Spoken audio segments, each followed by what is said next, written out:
Diego, ¿listo? Yeah. Okay, let's do All right, this. let's do it, man.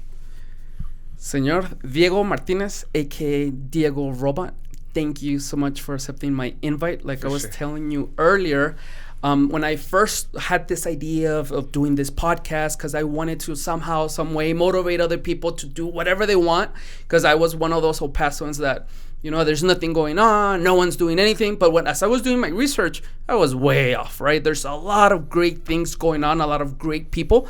And when I was doing my research, you were one of the first people that I found doing great things, not only for yourself, but for the community. So I'm like super excited to have you on. Thank you so much for accepting my invite, sir. Yeah, thanks for having me. It's nice of you to say all those nice things. I never, really considered myself, like I think I'm just like any other El Pasoan. I feel like we all kind of have this sense of family to us, and how we're all connected. I think we're both talking about that, and so I think I'm just an addition. I feel like we're all good at connecting people, and for me, I've been in the art scene for like 14 years now. So it's allowed me to meet a lot of artists, and usually you're pretty aware of who's active and who's got the drive, and I think that if you can see that in an artist, I feel like you can kind of, you can kind of see who's going to be around for a while. No, I'm excited because, again, one of the things I'm trying to do with this podcast is not only highlight like business owners, successful people. Yeah. I'm trying to highlight people that, of course, are doing something for them for themselves, but also they're thinking outside that, how they can give back to the community. And as I, of course, follow you and see exactly the things that you do, I mean, you're the perfect definition of someone. Again, it might be helping local artists, new upcoming people, or maybe the community of Socorro, which we definitely will talk about that. So again, and that's one of the main reasons I'm so excited to talk about about your career and everything that you have done. So let's start with that, senor. For anyone maybe not familiar with Diego Robot, give us a quick intro on who you are and what you do, please. Okay, so I get the name Robot from my signature character. It's a robot that he adapts to, certain situations or certain people or even certain celebrities. One of my favorite shirts I made was a minor robot. So I do represent a local artist here in El Paso.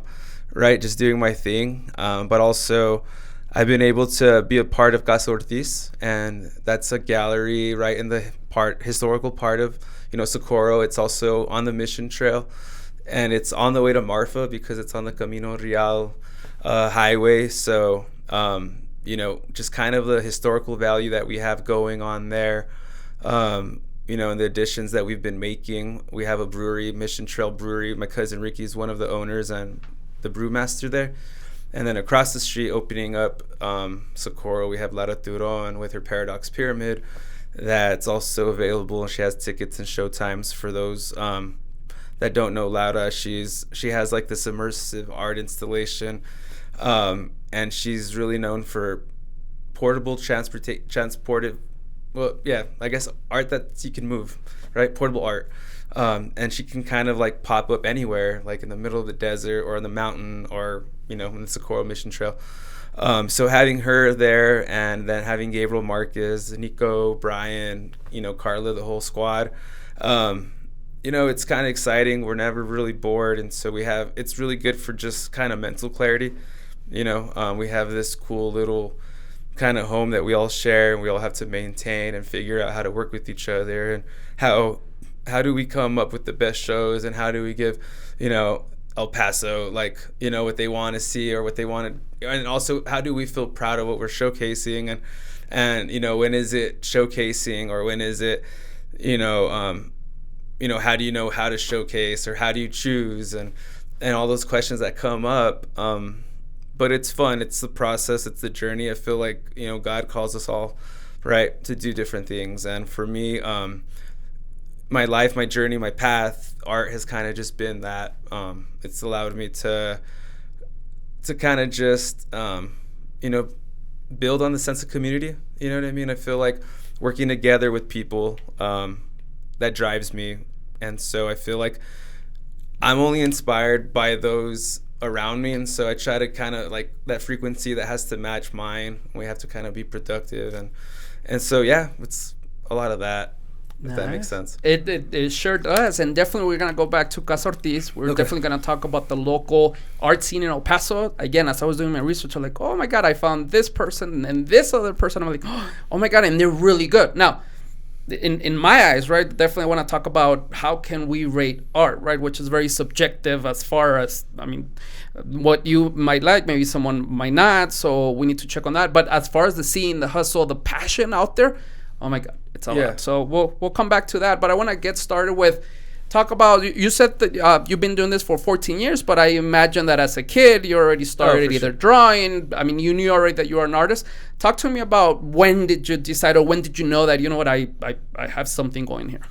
Well, thankfully, my mom was really supportive. So really early, my grandfather was a carpenter, and my great-grandfather was a painter. And so they all... he was? Okay. Yeah, and he was also in the army, and so he was in the World War II, and he was a drummer. But he also... My grandfather, the painter, carpenter, also was a musician, and he, like, lived on his... like, with his hands, and so there was, like... My family was really artistically inclined, and my sister is a graphic designer. My brother, like, makes soaps, and he does pottery making, and... My mother, she was a counselor, but she wished she did interior decorating. And so, you know, having classes growing up with Hal Marcus and just kind of, you know, being able to take summer classes at the museum growing up, it allowed me to explore creativity, be inspired, and also, you know, have canvases at home. And usually all my gifts were, you know, art supplies and stuff like that. And so it followed me my whole life. And so for me, I guess, you know, rating art is really easy for me because I really like art. I like a lot of people. And so for me, it's like trying to figure out a way of showcasing everyone, you know, and giving everyone a platform and trying not to turn away that many people, but also being in agreement with everyone I share, you know, the space with, and kind of like having to all agree like, oh, okay, this is, you know, because it's not just about me ever, you know, even though it seems like that, it's really just working together with other people.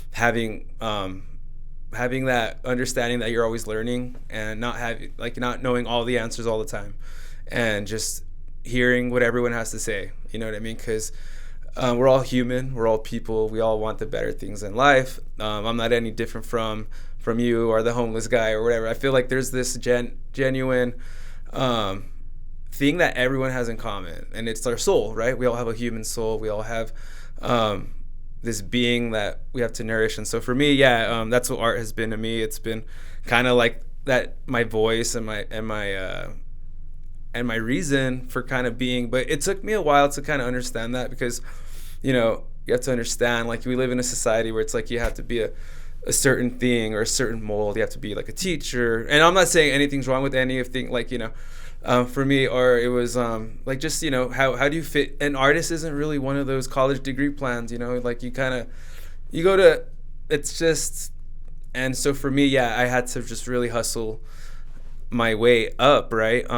But it wasn't like anything's going to be given to you. So I think with me, it was also realizing like the work ethic and the hustle is what's going to get you. The passion is what you can't fake. And so I feel like you can kind of recognize when people are passionate about what they do. And luckily, I just feel like I've been passionate about it for sure my whole life. Yeah, you can tell. Let me ask you this: at what age? I know you said you started. I mean, you come from an artistic family, if we can call it that. Yeah. But at what age you knew that, hey, I'm pretty good though? Because it's one thing for me, playing soccer, but at a certain age, I knew that I wasn't gonna make it professional. So senior year in high school. Really? No, junior year in high school. Okay. Well, second grade, and then, you know, people were kind of like, yeah, you're all right. Well, I liked cartoons and stuff, but then it was when I was when I went to state, like junior and senior year for vase competition, and I realized like I liked color pencils a lot, and so I would win district in those years, and I remember having like a little show at the museum my senior year and realizing like, okay, you know, maybe I want to pursue art in college, but then, like every artist, you fail the art program in college, right? And so that's what happened to me. And so You did fail the art, really? I really did. And so I changed majors to education and majored in special education. And But yeah, it didn't work out for me in the art thing, right? But it was so frustrating because I just wanted to be a graphic designer, you know what I mean? But I don't know. I ended up just making my own flyers and do my own shows eventually, right? And selling. And looking back, why do you think you failed? I mean, if we get to the technical side of it. I didn't go to class. Really. Okay, well then. Yeah, I didn't go to class, and then I was just like, was that the same as like a teacher failing you for your talent? Or that's what I was assuming. Or art history was the class that really I just didn't study dates, man. It was like just wanted to go with my homies and smoke pot behind the UTEP. No, I'm just kidding. Of course not. By the way, you graduated from UTEP, right? I did actually. I graduated and then I survived, but it wasn't really what I expected it to be because I had I took like a 6-year break of just even wanting to teach. I kind of just was doing this role to kind of, I feel what were you doing? Please my parents, kind of just like, I have to have a college degree to do something. Like, okay, well, here it is. I want to be a special ed teacher, like kind of get off my back. But I took 6 years before I would even take like any test or anything. And so for me, it was really like I did art shows. Honestly, I didn't even work. Like I did art shows and I worked at a smoke shop for a long time. And I worked as a bar back. And I met like Dickie Williams from The Monkey and Mike and all them. And so that helped me kind of network and give shirts out to like DJ Amir and like the DJs that were just coming in to spin at the time. And it helped me network bands that would have to come into the Three-Legged Monkey. So I got to meet like Cigarettes After Sex. Now they're big, but before they were just an El Paso band and stuff like that. And so the shirts, that's when it started taking. I was still painting at the time. I was painting my whole time during my school internship. I was. So I've always been doing it. Like even when I was serving, like I quit my job just like as a server just to paint. So I was always. When do you remember when you took this at a professional level that you said, I'm going to do this full time now? Maybe like 2 years ago is when I really was like, okay, I'm going to like quit my job and start up a gallery with my friend Tino, and we did a Galeria Lincoln. That's the first one you're the co-founder of that one, right? Yeah, and then I and now I'm just at Socorro, which is cool because, both spaces are still producing shows, and I feel like, that was kind of like the main goal is to have these community spaces in El Paso, and it's just to kind of be a part of, history here and feel like, when you're on that kind of vibration and you feel and you see so many people being moved by what you're doing, and not necessarily just you, right, but like the people that you meet along the way, the breweries, the just everyone. It's kind of like, it motivates you even more because we're all trying to eat, we're all trying to like feed our kids, and Yeah, and tell me, correct me if I'm wrong, but aside from you doing your thing, it seems like they also want to put, especially the young local artists, want to put El Paso in the map as well. So I was like, oh my God, you can tell that there is something there, not only them doing it again for themselves. Oh yeah, El Paso's, the art scene's grown, and it's still growing. So I know my friend Jonathan, 2nd grade, and he's actually one of the people that has really helped me in my life. So his family, he owns like the gallery where Galeria Lincoln is. He owns like the buildings across the street, but he also owns Casa Ortiz, Casa Polaca, the Mission Shell Brewery, and he also owns a warehouse that my friend Angel Cabrales is actually starting up an art collective there of sculptures artists, and he's the professor at UTEP, and he's a really cool guy, really smart. And so he has another really cool studio space available. So just kind of knowing him and being able to kind of have my foot in the door on all these projects because of that friendship, and kind of being a part of, all these cool things, right? It was just kind of also like, okay, God's really showing me like this is part of the process, this is part of the journey. And just trusting it, really not being scared of it. Like, not like, I think I have more of a cringe when I'm talking about like, oh, so how was school and, you know, teaching. Well, that's not me. You know what I mean? But art and all, like, just kind of trying to figure out all that stuff. That's when I feel comfortable. That's really who I am. You know what I mean? And you can tell. Let me ask you this, because I know both of your parents educators. I'm guessing teachers, right? So I'm like, oh, well, that's cool how they helped you pursue. But did they always see it as a hobby? Did they always want you to get a full-time career doing something else? Or did they really support you? And you know what? If you want to not go to college and if you want to pursue this full-time, were they okay with that? Where were you at when it comes to that? In the beginning, because I just had a baby and I was working at these bars, and so for them to see me like with all these college hours and just to kind of like not really want to move on getting tests done and stuff like that, it was hard for them, right? Like any parent, because I wasn't selling, or I wasn't getting commissions, right? At that time. So yeah, it was understandable. Yeah. But they were always still like, all right, well, you know, I'll buy a painting for $200. Like, how much do you need for your car? Like, okay, yeah, we'll buy a painting, and then, you know, I would go and sell it. Like, it was kind of rough thinking about it now. You know, it was a struggle. So yeah, but then when they were cool with it, because now you talk to my mom and my dad, and they're my biggest supporters, my biggest fans. Like, I have all the newspaper, like, and they have, like, you go to the house, they have a million questions for you, right?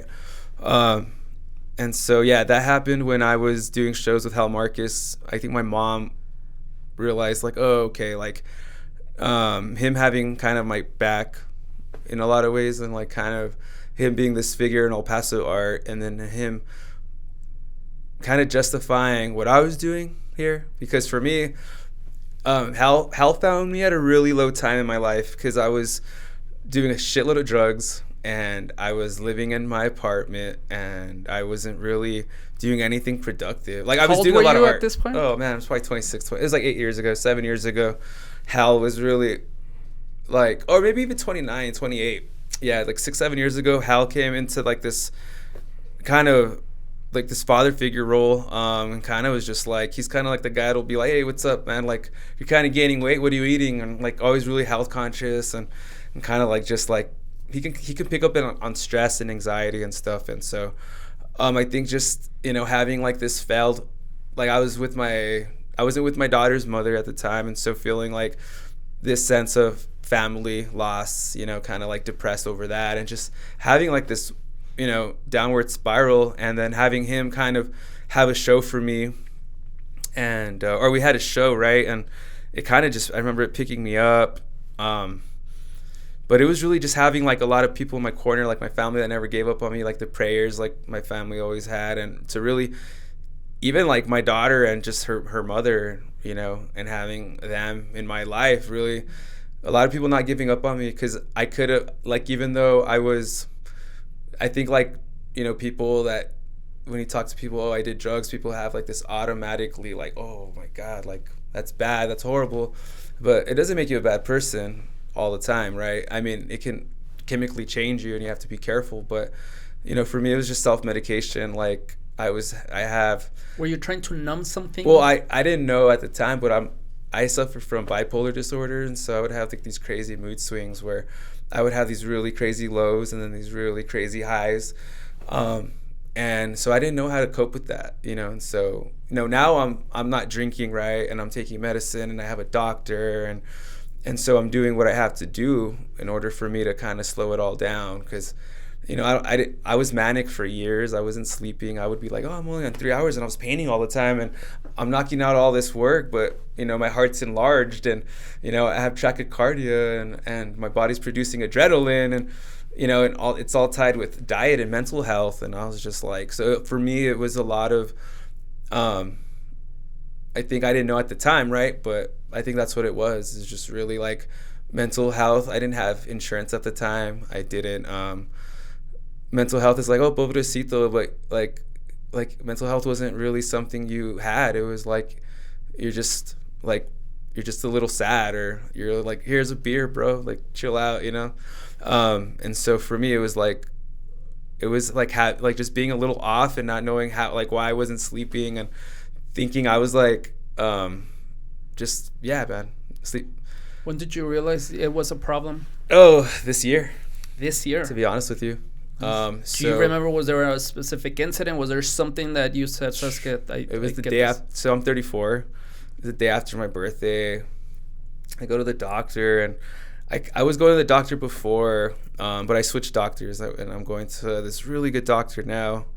And so, yeah, just some stuff in my lab work came up because I wasn't sleeping.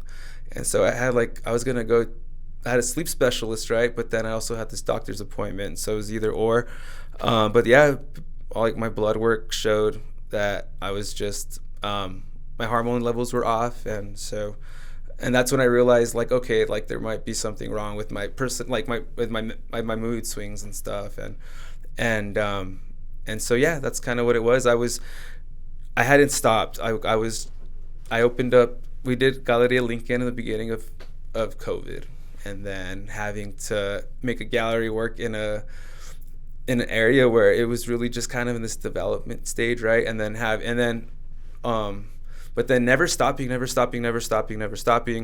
then I opened up Casa Ortiz, and then, in my head, like, I'll be real with you, like, I was just kind of on this drive of I'm only as good as the last thing I did, right? And so I was like pushing myself, and then, dude, I was just like not sleeping, and I realized, like, I was just breaking down. I was crying for like no reason, and then I ended up like having to take a few days off because I was just burning out, and I was like, dude, enough's enough. And so, yeah, it took like a month of just lab work and just studies to realize, like, okay, you're bipolar, but you also have so.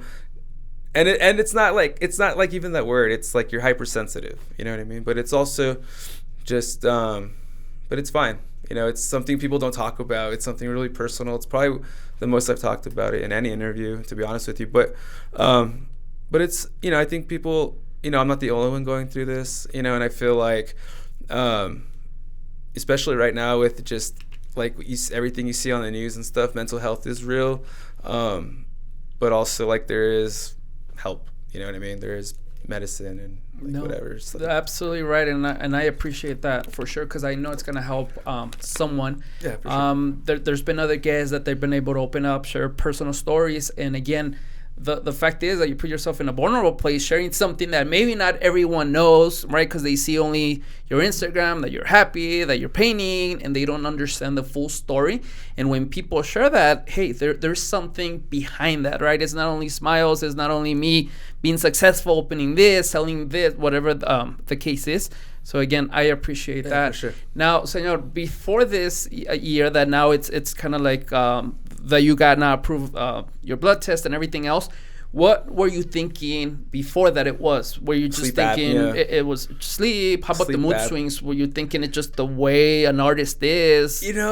So that was something that the doctor told me. It was just because you are this way doesn't mean it's normal. But I did have like ADHD as well. And so it's just like, I couldn't sit still. I was just all over the place, man. Like, I mean, you would see me and it was just like a lot. And it was just, like my heart rate was always at 100 and something. And like even my resting heart rate was over 100, and drinking coffee and alcohol and being so close to a brewery. So yeah, it kind of just like your body will shut down. You know what I mean? And yeah, so just taking care of my health now is just really like the most important thing before being an artist, before, like selling your artwork. Like, how do I be a better father, a better partner, a better family man and stuff like that, right? And so yeah, it's been a nice focus to sleep now. I'm sleeping, and I'm like, I have like a good little gym routine now, and so yeah, it's cool. I'm gonna get married in August. So we're gonna definitely talk about that.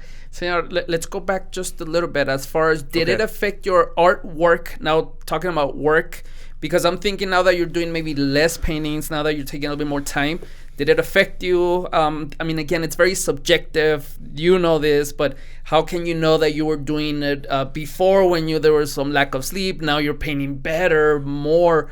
Talk to us a little bit about that. Did it affect it in a negative way? It's still the same way? So I think I'm painting because I want to paint. I'm not painting because I'm manic or I feel like I have to because I don't want to think about something. Something real that I do feel, though, is like, so like sometimes I get in a good rhythm and I'm at Casa Ortiz and I have, photographer there or like just people there, and it's really easy to kind of, becoming like get lost in this role, right? And then you can kind of like numb what you're feeling in that sense.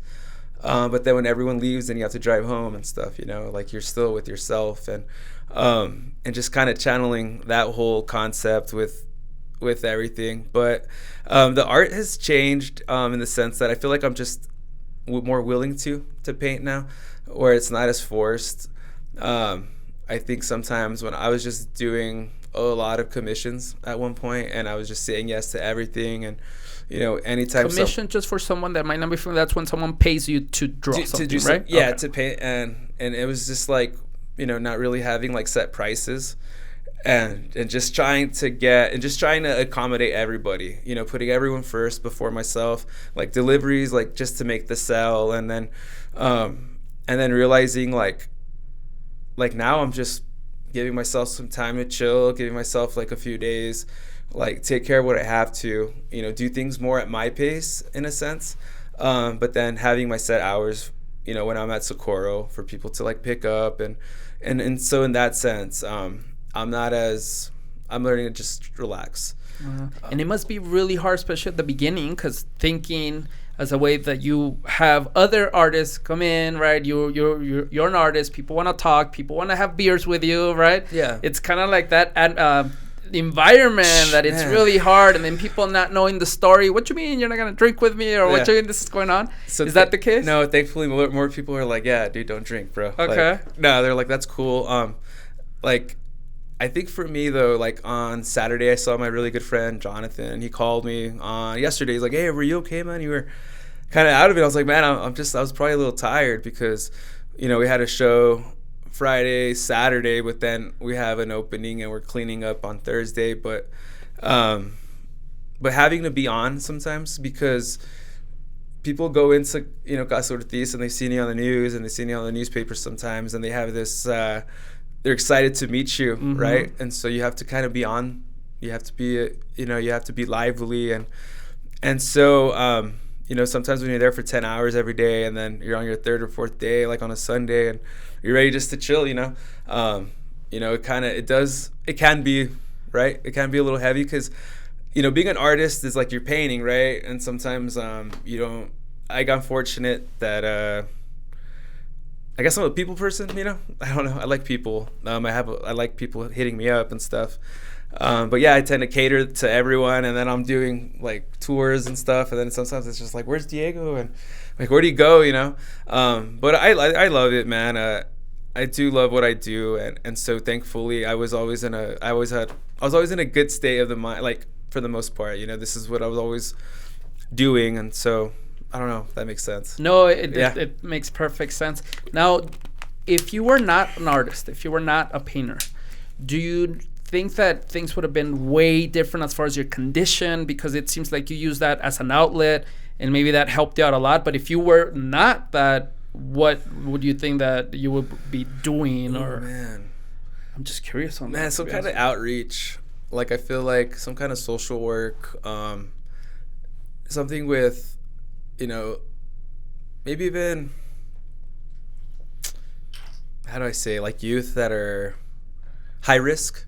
I feel like maybe I could still do that now, but I think like just kind of people that I never had any problems with my family. I never had any, like, I always had everything I needed, but yet I still had depression. I still had anxiety. I still had, like, to kind of fit the mold of, because my parents both had their masters, and so like having. Was there pressure? A little bit. Like, you make your own pressure because you're comparing yourself to like, oh, the lifestyle I have, and I want to do that for my kids, and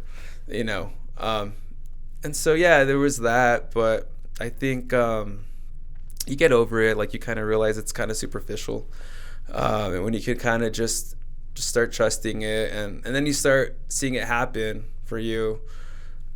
I think it's just doing it. I think like that quote of that whole doubt kills more dreams. It's so true, because we have so many blocks, and walls in our heads sometimes. I think we're like our biggest critics, like stopping ourselves, you know what I mean? So I think if you could just kind of like massage all those out and just chill, you'd be all right.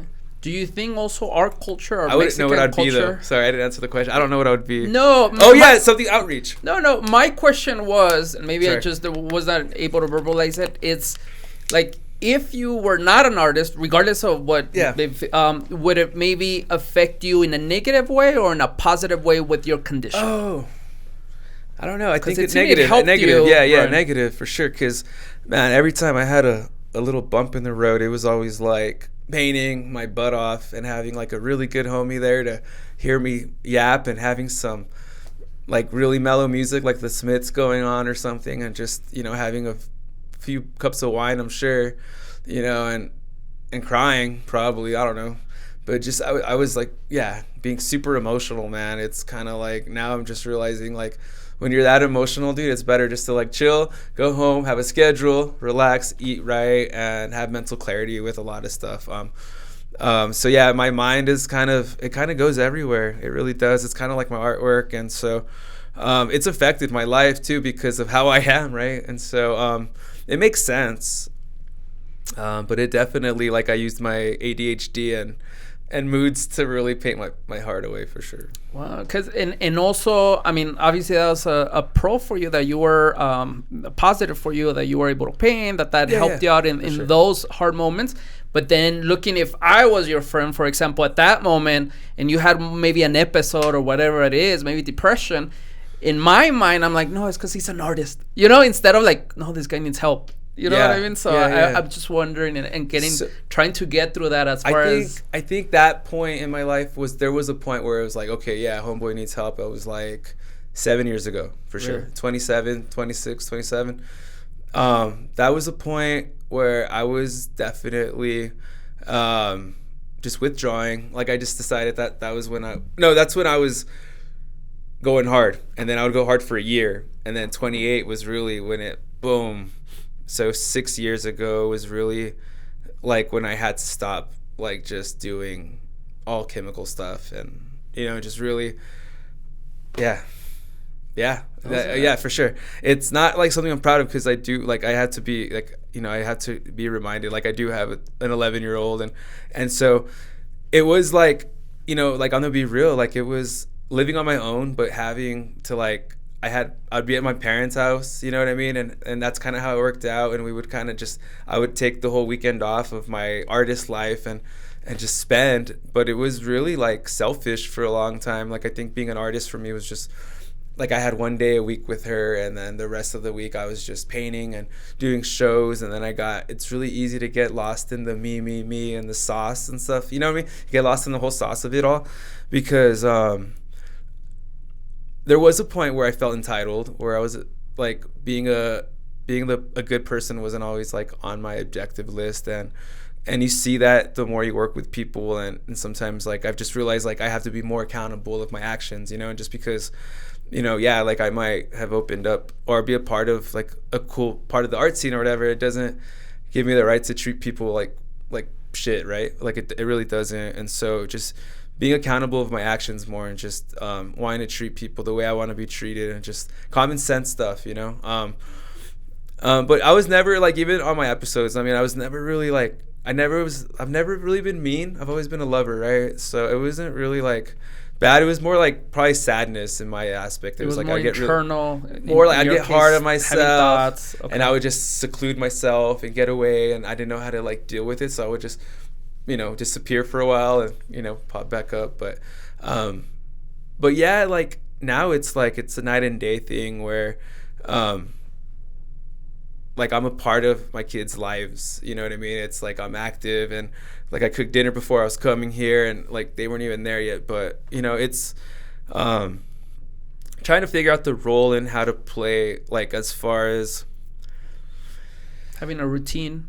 just the relationships work, right? Like, it's work, man, because you have to, so how do I help out? And she busts her butt, you know what I mean? And so it's like, I'm pretty fortunate for sure. No, and it sounds like you had a lot of people, a lot of support throughout the way. Lucky for you. I mean, it helped you. And like you said, they always never gave up on you. They always knew. I'm sure it was because of the type of person you are, regardless of those moments that maybe you lost it or whatever it is. But the fact is that, I mean, again, I don't know you at a personal level, but I can tell that you're someone kind that's always looking to help. And that's maybe the reason why people stay and obviously support you. And I'm glad to hear that everything's working out for you. Thank you. Senor, describe a normal day, an average day for you. Like, I'm like, is there such a thing as an average day, or is it? Describe the day of an artist, please. Well, so like usually, like Mondays are my favorite days because that's Thursday through Sunday are usually when I'm busting my butt, and then Monday is usually when it's like all the square kicks in, and you can kind of just, I don't know. Relax. You wake up, you say, "Hey, I'm gonna paint." What is it that you do? Yeah, man. No. So I like to wake up. I go to the gym. I go there. I like to go when it's dead, and then after that, I usually just paint, man. I usually have a pretty chill life. I just paint. Talk to me about your creative process. How do you know what you're gonna paint? Do you just grab a brush and let's start, or is there an idea? Well, I guess it really just depends on the mood I'm in, because it could be a thought from like, man, I painted the same shit like over and over, to like, oh, this is different. It's like a different stream of consciousness, or like, oh man, this one sold really quick. Like, I want to do that one again, or but for me, being an artist was also just kind of like I have, I kind of have images that I like already, right? And so I kind of like, there's this one guy that told me like, do something you're really good at, but just do it over and over. So having like the robots really allowed me to adapt him into a lot of my paintings and a lot of my work. And then just, I like to do local stuff. I really like to paint El Paso. I saw you recently did a mural for the rhinos. Yeah, I do stuff with the rhinos. I'm working on a jersey for them, and we're gonna donate part of the proceeds. Well, actually, we're gonna donate all the proceeds to a charity of my choice, and I'm actually gonna start doing some murals at the Child Crisis Center for free, just out of my just to do it. But just things like that. Always thinking of ways to give back, because I know ultimately, like, I wouldn't be here without people supporting me, and so if I can give back a little. For sure.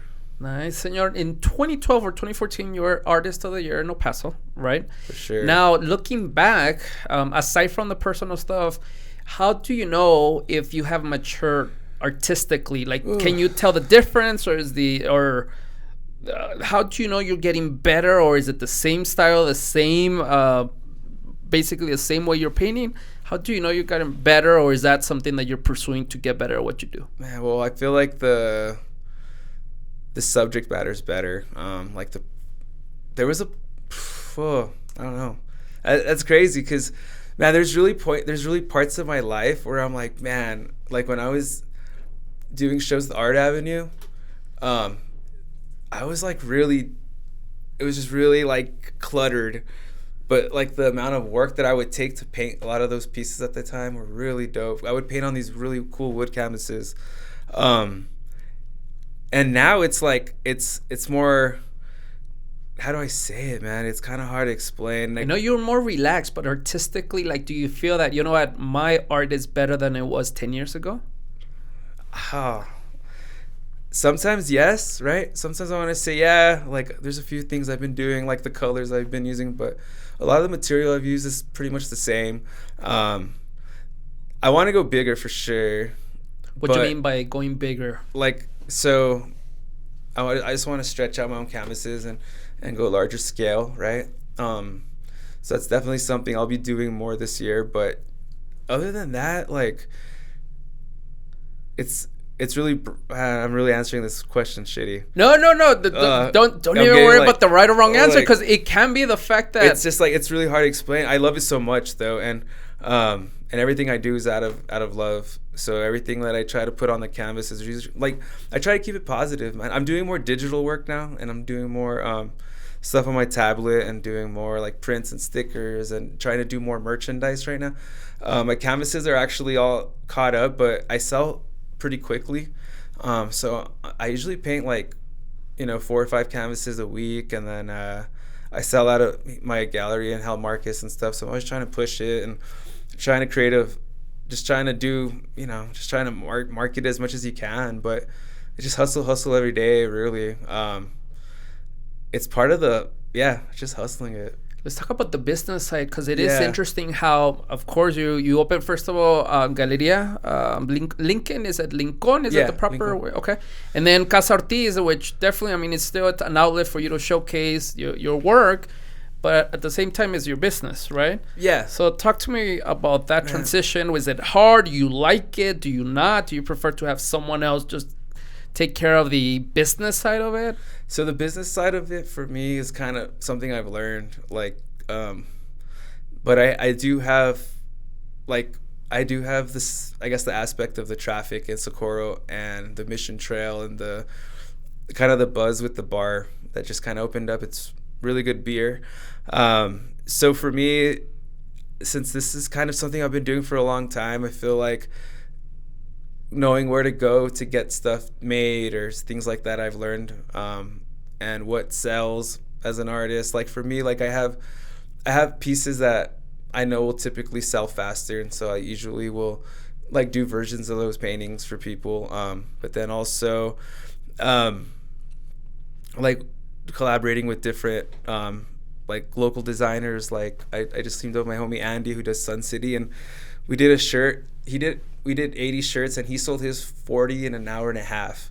Wow. Yeah. Is that the one that says Sun City and then the robot on top? Yeah, and then I had I was mine. really hoping you brought one. I was like, oh, that'd be the best. But he did not, by the way. I know, I'm going to next time. No, don't worry about it. No, but it was really cool because I saw him, so he's going to kind of come and help me at the shop, and really kind of just help me turn one part of my room into like this kind of whole t-shirt area, and he's gonna worry about that aspect for me, because for me, like the painting and all the other stuff is kind of what I want to do, and then he's gonna help me with the t-shirt stuff. Do you like talking about the numbers? Not talking, but like dealing with, okay, I need to sell X number of paintings. I love that stuff. I love it. Oh, you do? Oh yeah, it drives me. Like I like having, like, I don't know if that's like, some artists will be like that's, but like I like to fucking sell shitload of stickers and prints, and I like to push my merch, and I like to fucking push paintings. Yeah, there's a rush, of course. Yeah, definitely. But it's also like, I guess for me, people will be like, fuck it, painting isn't just about being like selling and stuff, but fuck, dude, for me, it's like a huge part of it, because, it is the way I live. It is kind of how I pay it's how I pay all my bills. It's how, you keep things coming in. But at Casa Ortiz, there's 4 other artists.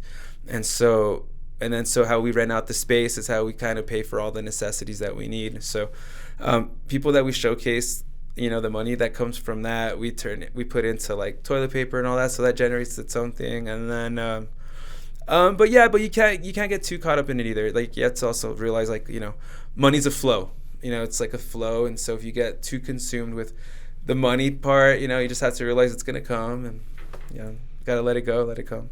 Nice. So, let's talk about like pricing an item, right? I'm sure that, like that's so subjective, especially when I see on the news, on TV, that X painting sold for $2 million. I see it in just a banana. Well, that's just an example, right? So how do you know? Is that something that, is there like help from other people that like, how's that process of knowing how much that is worth? So, like, Mitsu Overstreet told me like a $2 a square inch. And, that's in El Paso. It's, if you could get that, you're pretty lucky. For me, I'm usually like at $1.50 a square inch. And having a price list helps. So, you give, but knowing your own price, man, I used to give away paintings, and then I used to trade paintings for gas, and then I ended up selling paintings for $40 for a while, and then $50, and then people were like 60, and then, you got to 75, and then there was a while it was like 200 was a good number, and, honestly, like, if I could get anywhere from, 3 to 8, I'm straight, dude. You know what I mean? But some people. So you're no longer in the business of trading your work, because I have a lot of free haircuts. Yeah, man. No, if you have it depends on what you want to trade, man. We'll talk after. Right. We'll see your trunk. Right.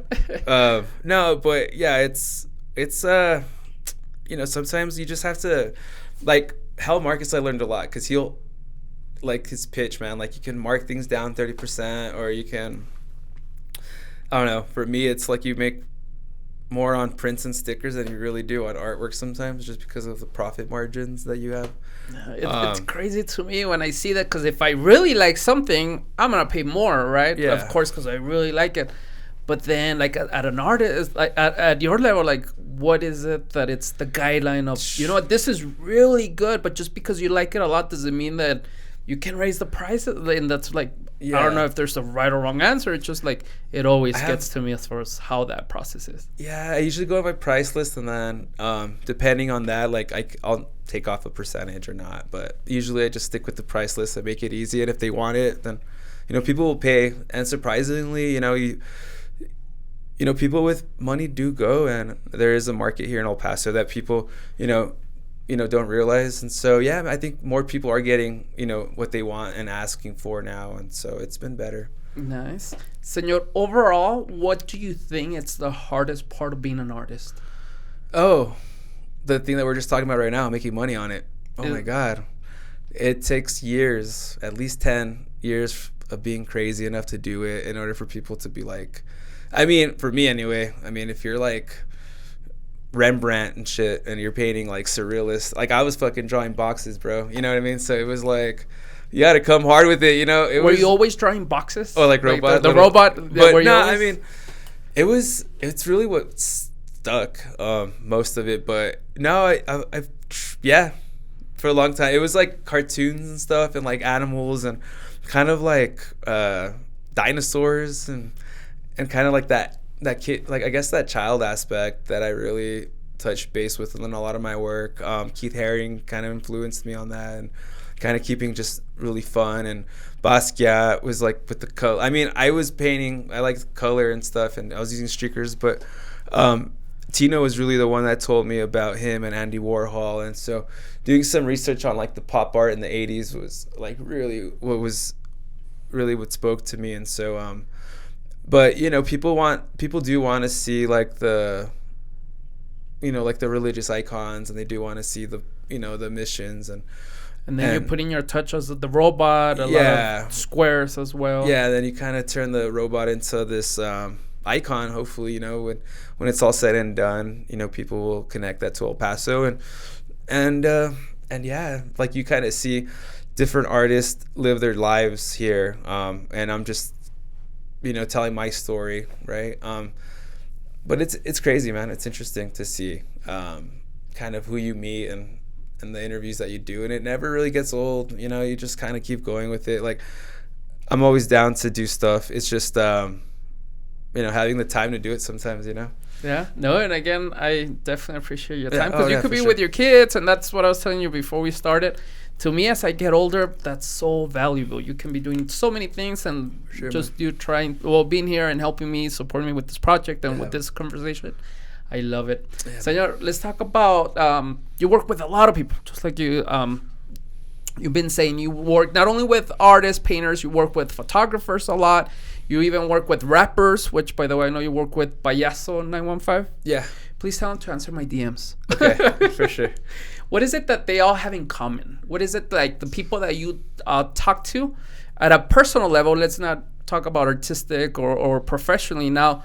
What is it that they share? They share this vision, this passion. What is it that they share? Yeah, they all love to do it. I really feel like they're all genuinely doing what they love, and that's really all you need, is to have that common aspect. Because if we're all doing like our part and our kind of like our role, and like the photographer knows what they're doing, and then you talk to the rapper, and then you realize like, oh, they have a producer that makes beats for them, or then and then me being in the Visionaries early on, collaborating with there's like 10 of us in that collective, and so we all had different personalities, and so Or why do you think you're able to establish those long-term relationships?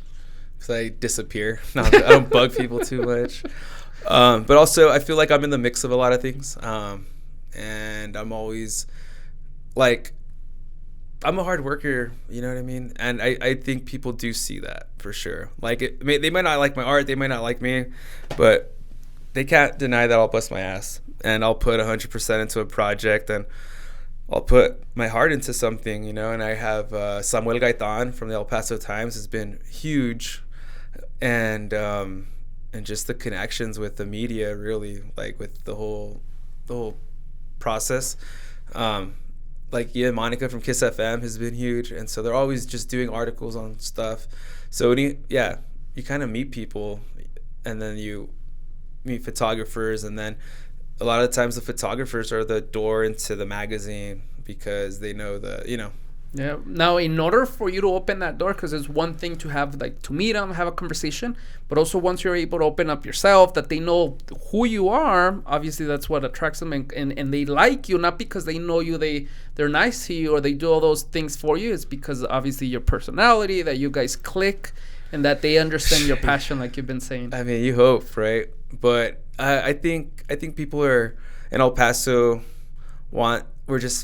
people were tired of COVID, you know what I mean?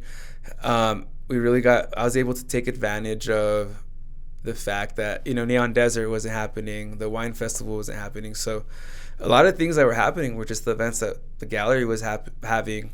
And so being able to have that voice in the community was really cool. I think that's really what drove me to see, like, okay, like, there can be moments in time in this community, and we can all get our minds off stuff. I remember, after the weekend after the shooting, me and Tino went to go paint a bunch of a children's room at an immigration place. I can't even think of it, not Les Amia, but I can't think of the name. And so, yeah, just being called always, I don't know. That's kind of like my purpose. I'm on call for El Paso, just kind of putting images where I can, and, where people can see something bright, hopefully, just to kind of brighten up their days. Really where I kind of go with it. But then also I was doing art drops too for a while. Like, it's an art drop. Where I was just leaving art in random places. And I remember I did that last year for the victims, and I left like 23 pieces of art all over El Paso. And I remember that was really cool. There was nothing really I've done like that. I remember I was really driven that day, and it was able to get on the news, and it was cool. It's different. What brings you more joy when someone says, hey, I really like this painting? When you draw it and you really like it, what is it that you feel like, those happy moments that you're like, oh, this is what continues driving my passion? Oh, man. Well, like, it's funny because you hear everything. Like, I'm going to tell you the things that inspire me, but then also the things that you see is like, well, I'll tell you the thing. Yeah. Well, it's really when you paint something and you genuinely know they like freaking like it, and they just can't get over it. And it's like, they're like, wow, this is like, you captured what they wanted, right? And it spoke to them. And that's a really nice feeling. For sure.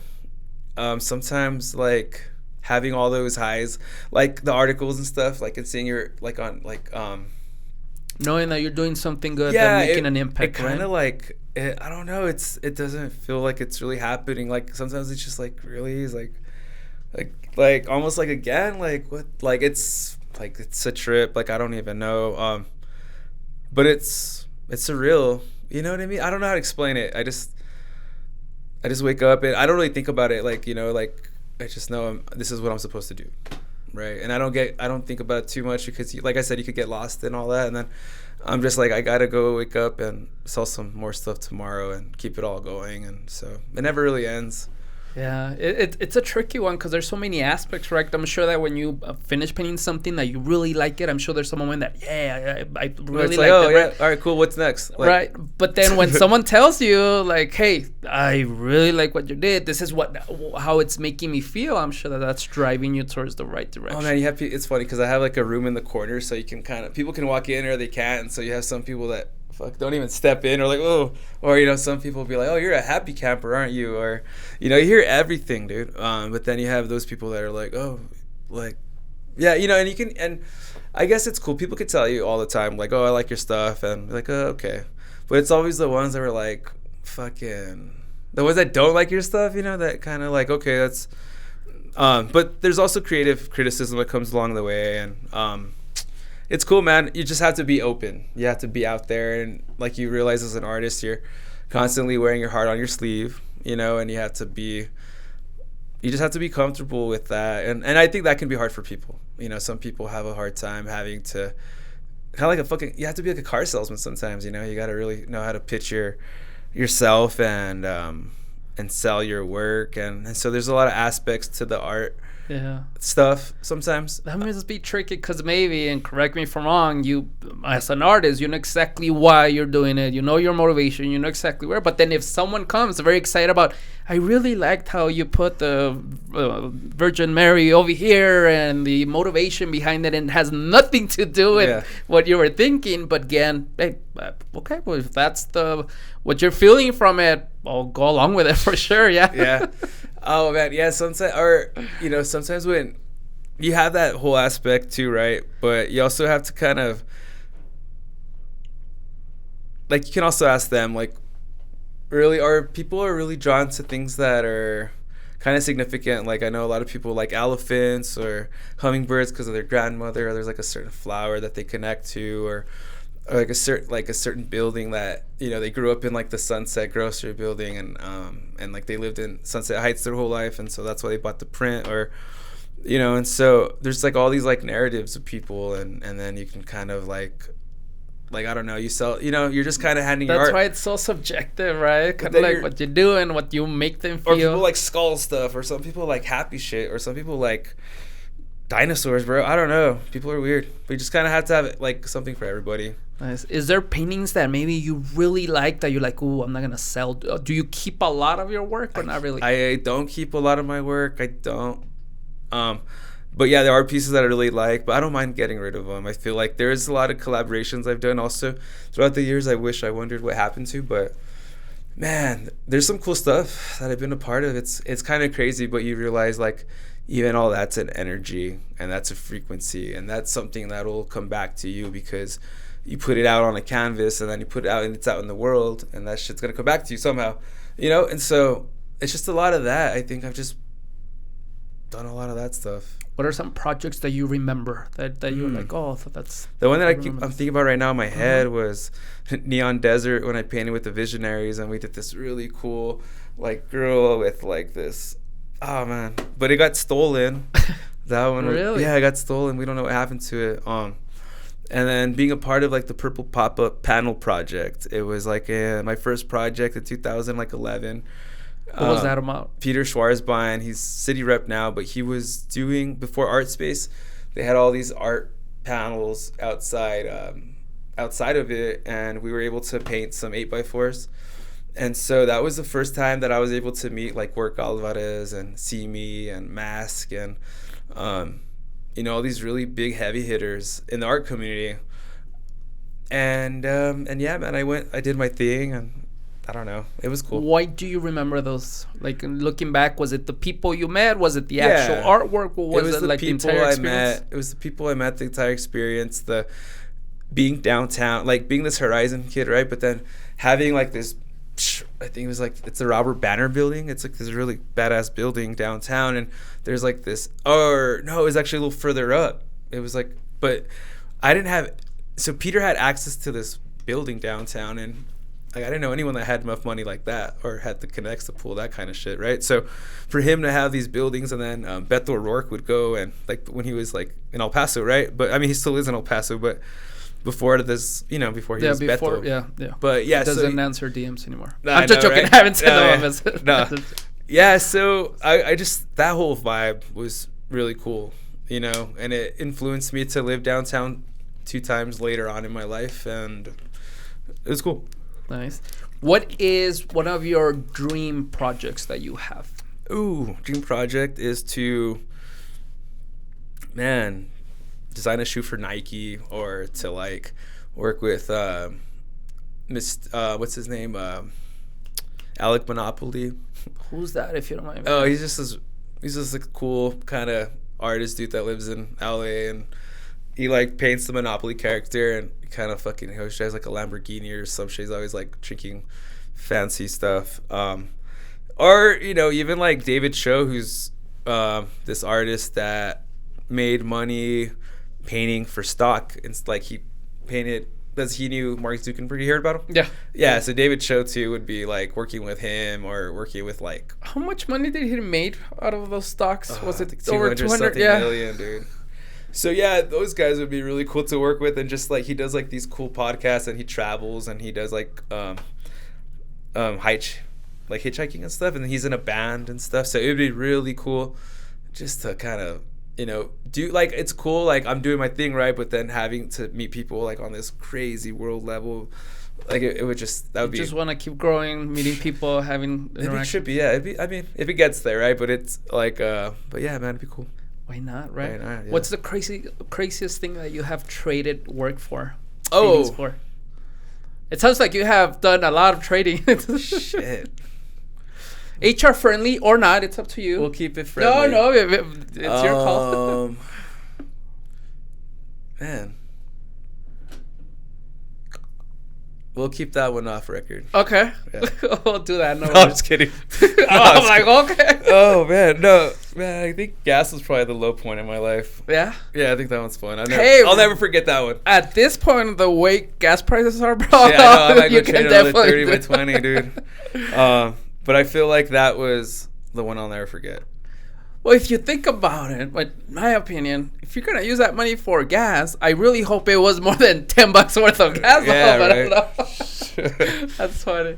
All right, so let's go back to the art scene in El Paso. Before we do, you knew exactly who this painting, the artist was. Can you give a shout out to this painter, por favor? Yeah, Diane Vera, right? Yeah, shout out to Diane Vera. She's an art teacher at Eastwood, and so I've been able to she's been by the gallery and to Lincoln, and she's supported and stuff, and so I've actually seen this exit at the Mesa, second exit. It's on the I haven't seen it in person, but when I reached out to her, she told me it was a mural downtown or somewhere around the area. And then I really liked it, so I wanted to make sure that she gets a credit. Yeah, for sure. Yeah, I'm it's kind of like what I was looking at this when I was talking about certain buildings and stuff. So nice. Ahora sí, let's talk about how's the art scene in El Paso. You said it's growing, it's good. Do you think there's any limitations? Do you think it's gonna continue growing? Is there any downfall of the way it's growing? Some people that maybe should not be artists? Is there anything? Talk to us about that. Oh man, no. I mean, I would never tell anyone they shouldn't be an artist, but El Paso is really just this melting pot. You got Amazon coming in, and you feel like there's just different projects that are popping up with the El Paso Coming Up page that I've seen on Instagram. I don't know who runs it, but Montesilo's really kicking in, and downtown's getting like this whole revitalization. I feel like it's been in the process, but it's finally catching up. Well, despite the stadium issue, I have no idea. Other than that, man, I'm happy with El Paso, man. And the way it's growing, you really like it? I really feel like there's this, despite the traffic right now, man, Montana's a little but everything right now it's like this is the perfect time to be an artist. Like I feel like if people are trying to get a space right now or having like a studio, like this is the time people are looking. Because warehouses right now in El Paso are like at a standstill. You can't really find a warehouse that's less than $1 million. There's none.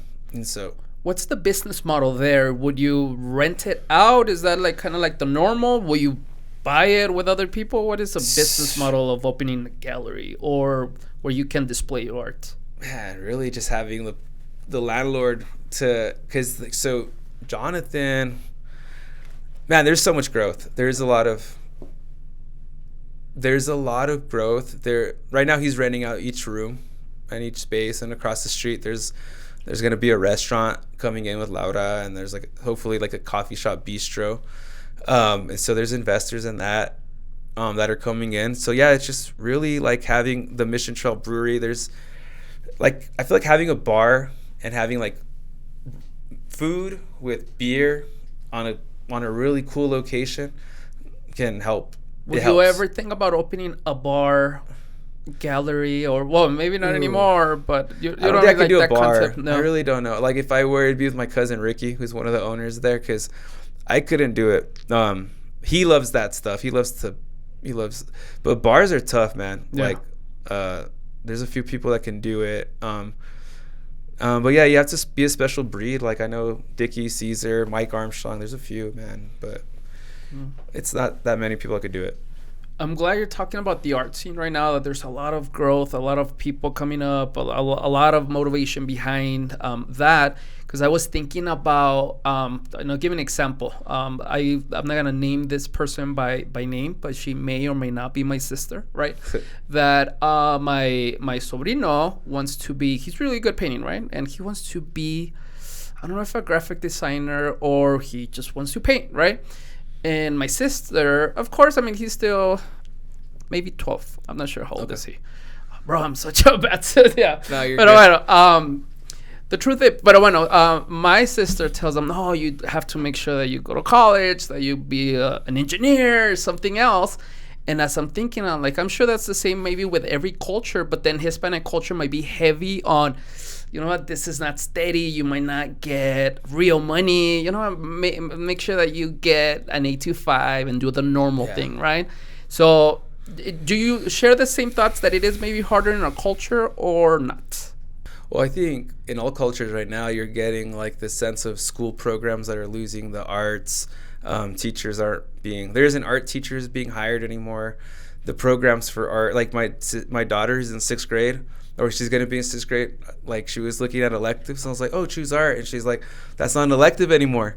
What? Right? And so for me, that's what was really like, dang, like there isn't art awareness. Like there isn't art education that's really like making like an impact in the youth. So that's kind of what's also motivating me too, man. Like I don't think art is in any it's in anything. It's not in any model really. So I think I think now with Casa Ortiz and different San Elizario going, and then you have like Isleta Mission Gift Shop, and then you have all these other aspects of Hal Marcus, Galeria Lincoln, then you have the West Side doing their thing. It's going to be exciting. I'm really excited to see the Epic Rail Yard area too with Angel and Orange Brick.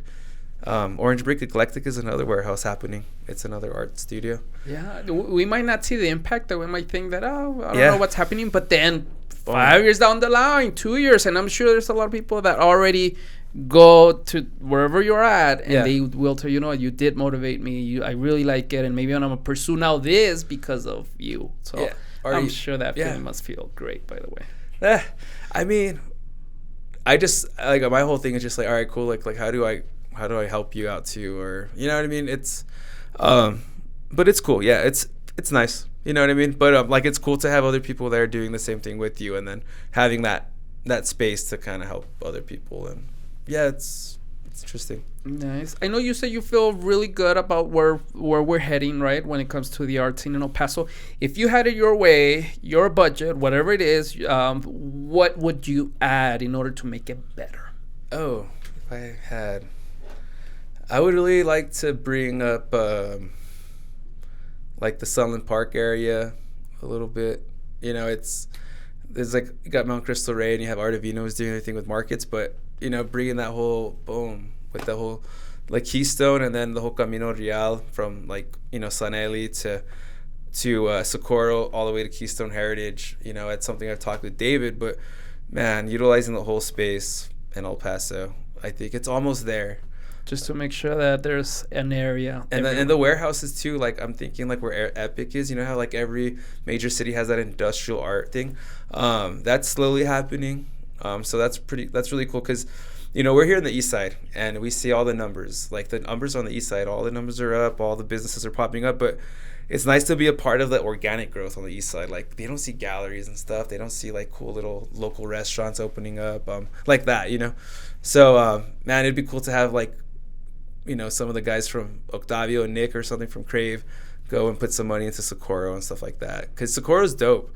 The coolest thing I've heard is like, dude, everyone thought Socorro was whack until you guys were here. Like, nothing's been here. Like, dude, thank you guys, man. You guys are repping so, and people love, like, there's a lot of pride that goes in Socorro. You do any little thing and everyone just sees you, and so it's just really trying to do things respectfully. And then the culture there, they're winners, man. They're like baseball. Yeah. It's like I graduated from Socorro High School, by the way. Yeah, and cool. At that time, I remember the only thing we had going is our pregnancy rate, high school pregnancy rate, which Subway, I helped out, by the way. Hell yeah. Which, by the way, contributed to that. Hell yeah, dude. But yeah, there's a lot of pride, a lot of things going on. It's dope. And yeah, definitely. A lot of, there's a lot of money, man. Like, you don't think about it, but there's a lot of farmers, man. Dude. The Tractor Supply store in Socorro is always popping. Yeah. So we could get half the business they have. We'll be all right. Nice, that's cool. Senor, what are some local artists upcoming local artists that you recommend people to check out? I don't know if they're upcoming, but or just Blaster. Local artist. Yeah, Blaster. Oh, someone coming up. His name's Joe. Dude, I'm going to shout him out. His Instagram is...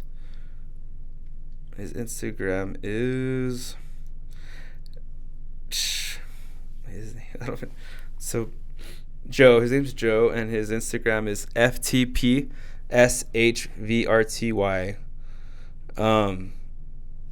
Yeah, this cat. So he's. Oh, you recently posted. Yeah. So he's, I think, like 18, 19. And I just bought a painting from him, but he's so. Like, he kind of reminds me of me, but not as, just like, he's all into poetry and shit, but then he's like super into like painting, but then his paintings are like even more like Basquiat than I ever could be. And then his grandfather makes some canvases because he's a carpenter, and I'm like, dude, my grandpa was a carpenter. I haven't told him all this shit, right? But then in my head, I'm like, dude, that's dope. And so he has all these people supporting him, and then his dad was there to show, and his sister, and they were like, I saw like right away, this fucker has the support at home. He has the drive because he's always painting and writing stuff, and he just wants to paint full time. And he's hungry. Like, he has paintings in his car. He's always just busting out, and he wants to show you. And so he's always busting out with paintings and just kind of really excited about his work. And so I think he's gonna do some cool stuff for sure. Who else are your favorite local artists? Oh, dude, there's so many. If you forget, I'm sure they're gonna understand. Yeah, they'll that they're not good enough for you to remember. Right. Yeah, honestly, I think Ayo has really been a really good artist friend. She does these really cool murals. Quiz Hudado. It's just so many. It's so many. Angel Ochoa, I just met him. I could go on and on. It's crazy. Nice. I'm glad we're. About the again, art scene. It's very strong. As I was doing my research, especially, and it seems that everybody, even though we're a small city, of course, but at the same time, everybody's willing to support other people, to put them out there, to let them know, like, the showcases that you have, about the people that you interact with and support. And it seems like everybody's that way. Well, the only thing I want people to know in El Paso is you don't have to know an artist or like to be into art, because every time I'm always like, oh yeah, I have a brother that's into art. Like, everyone has, like, no one's into art, but they all have to tell me about like a family member, or like, oh, my daughter, or like my sister, or like my fucking cousin paints, but like never them. They don't fucking like art, but I have somebody. Why do you think they do that? To connect with you? I mean, it sounds like it's more like for you to say, it's just like, why don't you like art? What the fuck? Like, tell me why you like art. Like, I don't give a fuck. No, I'm just kidding. I don't. It's not like that, but it's just like, that's funny. Yeah, but I think people do connect to like, oh, I have like, oh, my Theo paints, bro. Like, I'm like, okay, like, but there's it's kind of funny. I trip out on that, but I mean, you don't have to you can come and enjoy it. You don't have to have like a Theo or a primo that paints to come. You could just check it out. You can just check it out, and that's really good advice. Because get fucked up. Hit us up after, dude. I won't get drunk with you, but I'll smoke with you. I will go have some beer. Like, what? No, senor. I've been wanting to. By the way, guys, if you haven't been to the hair salon, I have paintings that I brought from my house, right? And there's some people that say, "What's up with your paintings? They're all over the place." So as soon as Diego walked in, I'm like, "Can you please check my paintings? Like, do they go? Do they have a nice flow?" You're like, because I get some feedback because I get some feedback sometimes that, what is this doing? I have one which I like the line that I brought from Medellin, Colombia. But like I said, I've been really trying to check out Casa Ortiz because I won one, the one that I don't like, remember? But it's so funny how you say that, because as you're telling me this, I'm like, I wonder what he thinks, because as soon as you walked in, I'm like, check out my paintings. Is that something that maybe you also don't like? No, I think it's cool. Be honest with me, bro. Just be honest with me. Okay, so I think it's horrible. No, I would never tell anyone that they're, because everyone, like I said, everyone's different. But that lion painting is badass. Nice. Now, I really do like it. Do you have a lot of people asking you that question? Hey, check out my stuff. And yeah. Is that something that bothers you? Are you okay with it? Sometimes it's like I have a lot of people that want to know how to have a show. And so I kind of just forward them to Nico. Nico's more calm. There's a lot of stuff there. I'm sure. It used to be bad. Not anymore. I don't think people hit me up that much, but there was a point where I used to have like a few, like I would get like 5 or 6, people wanting to have a show and stuff like that. But it's cool because you want to have that show and you want to have that kind of you want to have that access because there isn't a lot of venues still happening. So yeah, we have to figure out a way to have them have shows, and then also not overbooking it to where the art kind of loses its, because there's so many. You can't oversaturate the shows either and stuff. It's not a good thing that. I was thinking a lot of people. No, but you're saying a lot of paintings in this case. So right? like for us, it's like having a show every week or every 2 weeks is kind of where we're going. But then, like brainstorming and talking as a collective, as a team, it's like, okay, so. How do we choose, and are we having too many shows, and if we are having too many shows, does it kind of take away? That's a tricky. You know what I mean? Or because anyone could just have a show. Is it gonna be like high end or like, you know what I mean? It's kind of like you have one person selling stuff for 20, but then you have another guy coming in and selling stuff at 3,000. It's like, how do you? You have to have some consistency too. And so yeah, there's kind of like there isn't really a market established in El Paso. That's kind of been the biggest problem. One of the struggles. Yeah. Okay. There isn't like an in-between. It's either like you're coming up, dude, or you're fucking in Phoenix and shit. Or, you know what I mean? It's like, and then, you have some middle points where it's like me, and then you have like, Kristen Apodaca. Like, I mean, I'm like, or just, people that I know are selling and stuff and living on Let me ask you this. Do you know, you don't have to name them, people that, will have their paintings, their art, and then when they tell you what the price is, this one's $5,000, do you're like, oh bro, why is this? Do you cringe over stuff like that, or there's not many of those people that overprice their things? Well, again, we don't know if it's overpriced or not. I guess you have to look at if the canvas. I like to say if the canvas was made, if they made the canvas themselves, if they stretched it out, they can sell it for more. If it's framed, you can triple up the price. If it's on wood, I feel like you can sell a painting depending on who it is also, and like kind of because Santa Fe and, you go to these crazy cities and it's just like, you have to, if you want to fit the mold there. But here in El Paso, it's going to be tough for you. Like if you, like, you're better off taking a picture, making prints and pushing those, because it's going to be, El Paso, it's tough because there isn't a lot of extra cash like that. Like there is, but just the volume, right? For you to be consistently or like reaching out, but it's like how many of us have like Woody Hunt or fucking Paul Foster's phone number on our cell phones? Like, hey, you want to buy? None of us do. Well, I don't. You know what I mean? So it's like it's like, how do I get out and how do I put myself out there to hopefully, you catch fire? Then but then you, like, luckily for me, it's like lawyers and doctors and a lot of business people bought paintings and stuff, and but it just takes time, just word of mouth, and then you can adapt, and nice.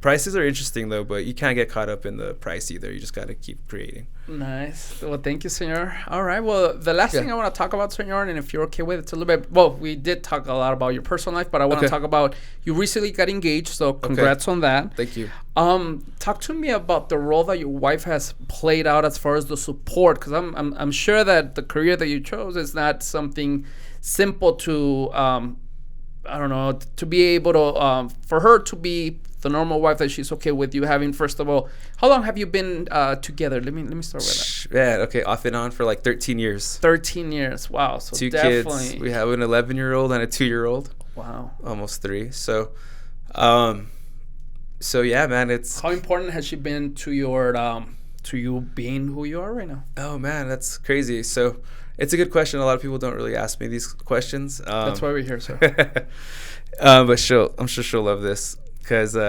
she's actually the person that, before I was even painting, I was, working at Olive Garden, and I was Jumanji, because I was always in the weeds. Jumanji is like this movie, right? But if you're a server and you're in the restaurant and you're a horrible server and you don't know what the hell you're doing, they say you're in the weeds. And I'm like, dude, I'm not in the weeds. I'm in the jungle, man. Because, I was all over the place, and we're in training, and, I was dropping plates, and, she was in all these trainings, and she was probably just looking at me like, this guy.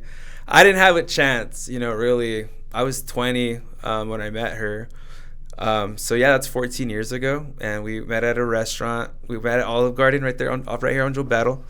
We were both servers, and yeah, man, we had our baby shower there as a whole Olive Garden, man. Like, the GM was my a good friend of a brother of my mom's good friend, and so it was cool, man. I don't know, it was kind of surreal, because she's seen me in all my ups and downs. She's seen me in like every single place I've been at,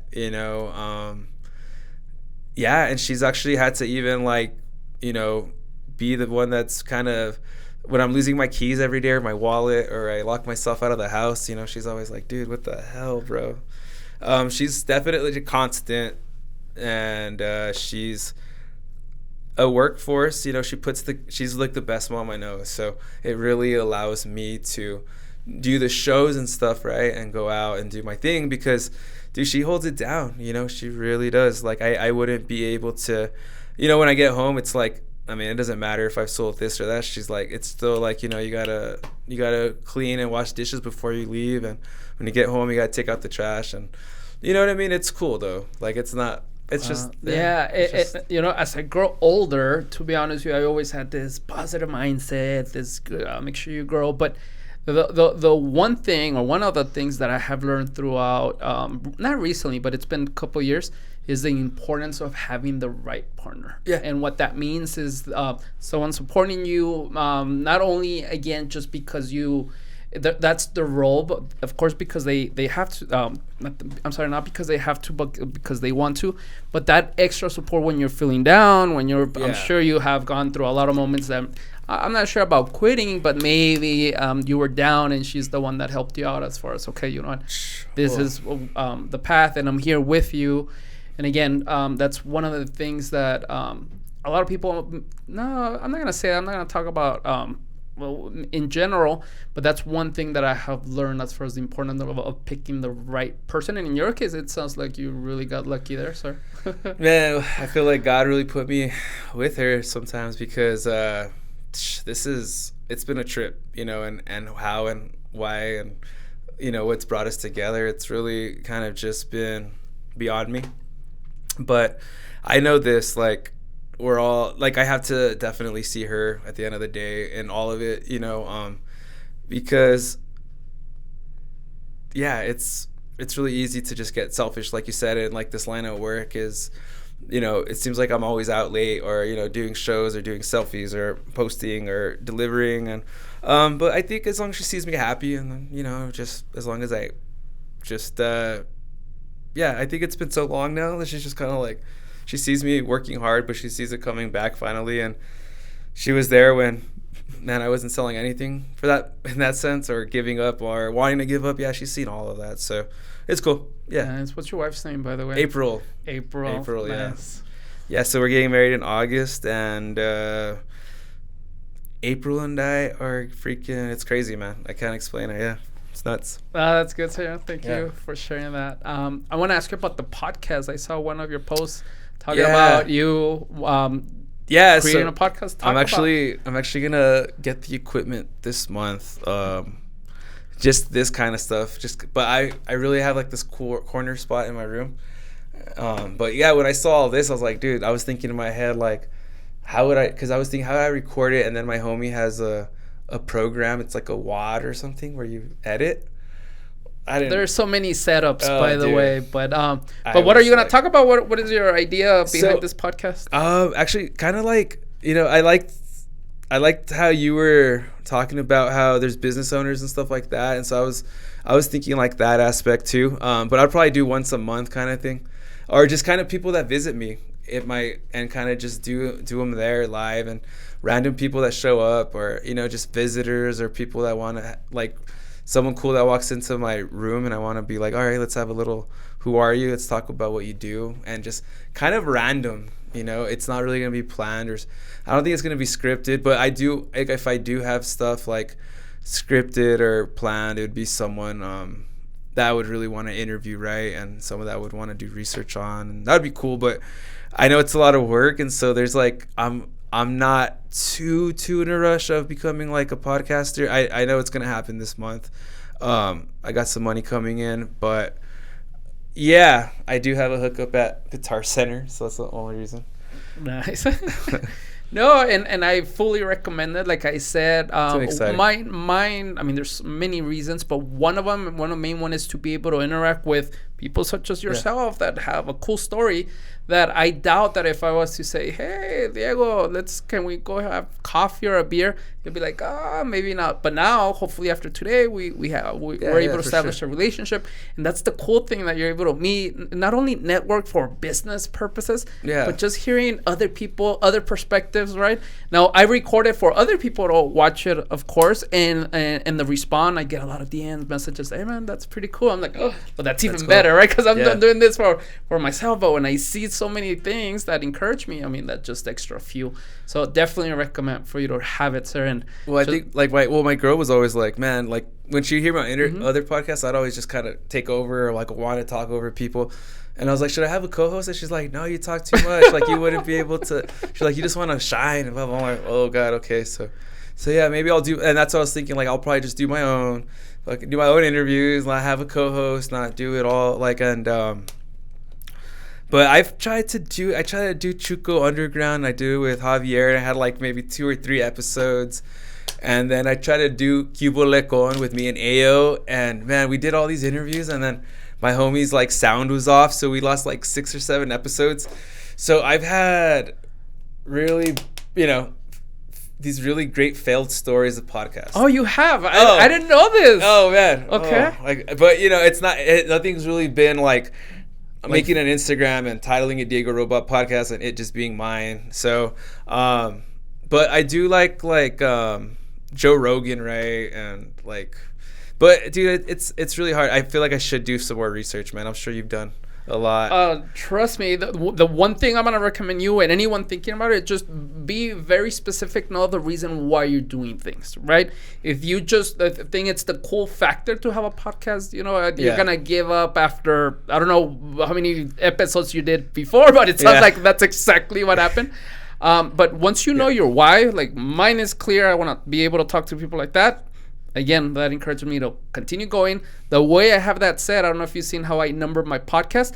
I'm committing myself to do at least 52. And that's how I work. I see a lot of people starting things and not finishing. Yeah. And again, that for me, it's a way to hold myself accountable that I'm going to do 52. And the way I'm wired, the way I run things, and people that know me know that, this guy's going to do 52, right? I don't know if it's weekly or I'm trying to do weekly, maybe bi-weekly, but I will get those 52 done for sure, right? For sure. So once you have that why and you narrow down your subject, or if it's just going to be talking about the subject of the week, that's fine. But then it's going to be very simple for you to maybe be busy or have something else going on, and you're like, I'm just not gonna do it this week, I'm not gonna do it next week. And then what happened to the podcast, which that's okay if you're okay with that, but it sounds like after the many attempts that you had, maybe you want to again be able to take it a little bit more serious this time. Sure. Yeah, there you go. That's a good advice, something to think about for sure. All right, senor, once again, thank you for your time. I appreciate again you taking the time. I just have one last question that I ask every single guest. Okay. What is one thing that you love about El Paso? You cannot say food. I mean, por favor. And one thing that maybe you would like to change or improve about our city. Ooh, what I like about El Paso is definitely the culture, the people, and the community aspect and how we come together. And what I would change about El Paso would be we need a Six Flags, man. Or Okay. I don't know. No, that's fine. Something. Nah, it's not local, huh? Nah, I don't know. What would I change, dude? Really? I don't know. Just be a part of the change. Just be a part of the change, man. Don't want anything to change. Like, if you want to fucking change something, just change it. Like, there's nothing that, like, that's what I'm trying to do with the art thing, and that's my advice to anyone is the change begins with you. Anyone hearing this podcast, you know, if you're in El Paso and you want to fucking change something, change it. You change it. You don't need me to change it for you. What I want to change, fucking you change it. I like that a lot, especially because I hear a lot. I see a lot of people. There's nothing to do in El Paso. There's nothing going on. This and that. But that's 100% a reflection of you. If you have nothing going on, there's nothing that you look forward to. That's you. And again, I really like that advice because if that's the case, well, then do something for El Paso. Get off your ass. Yeah. Okay. That's really good. Senor, any parting words? Anything else we're missing? No, nothing much. Just I love everyone and I love you guys and thank you for having me. Thank you for the opportunity to talk a little bit of who I am and to be so vulnerable with you guys. And it's been really cool. And yeah, man, that's it. No, again, thank you for your time. Thank you, everyone that took the time either to watch or listen to a podcast. I really appreciate that. Yeah, thank you guys. Every time I get a message that, oh my God, that was good, I'm like, did you really watch that? I'm like, oh, because I don't expect people to watch it, but okay. I'm going to just say goodbye again. Thank you, everybody. Adios. Adios.